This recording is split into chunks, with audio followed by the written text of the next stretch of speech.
நமக்கெல்லாம் தெரியும் ஈரானுக்கும் அமெரிக்காவுக்கும் இடையில ஒரு உச்சகட்ட சூடான நிலை இருந்து கொண்டிருக்கக்கூடிய சூழல்ல ஈரான் யுரேனியத்தை செறிவூட்டப்பட்டிருக்கக்கூடிய யுரேனியத்தை மொத்தமாக ஒப்படைக்க வேண்டும் என்று சொல்லி அமெரிக்கா கோரிக்கை விடுத்துக் கொண்டிருக்கக்கூடிய சூழல்ல ஜெனீவாவில் நடைபெற்று கொண்டிருந்த புதன்கிழமை நடைபெற்ற பேச்சுவார்த்தைகள் இடைநடுவிலே நிறுத்தப்பட்டிருக்கிறது.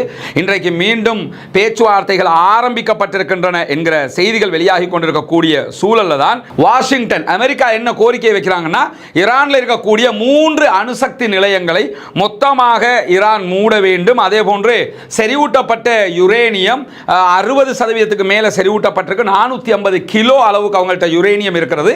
அது அப்படியே அமெரிக்காவிடத்தில் ஒப்படைக்கணுங்கிறாங்க. இந்த யுரேனியத்தை கொண்டு எந்த நேரத்திலும் ஈரான் 9 அல்லது 10 அணு ஆயுதங்களை தயாரிக்க முடியும் என்கிற நிலையில தான் அதை ஒப்படைக்கணுங்கிறாங்க. ஈரான் தெளிவாக சொல்லிட்டாங்க, நாங்கள் கண்டுபிடிச்ச எங்களுடைய அறிவு அதெல்லாம் தர முடியாதுன்னு சொல்லிக்கிட்டு இருக்கிறாங்க. பேச்சுவார்த்தை நடந்து கொண்டிருக்கிறது. பொறுத்திருந்து பார்ப்போம் பேச்சுவார்த்தையினுடைய அடுத்த கட்டம் எப்படி அமைய போகிறது என்பது. இப்படியான சூழல்ல தான் அமெரிக்கா ஈரானுக்கு எதிரான பலவிதமான செயல்பாடுகளையும் செய்து வருகிறது. நிறைய இராணுவங்களை குவிச்சுக்கிட்டே இருக்கிறாங்க மத்திய கிழக்கில்.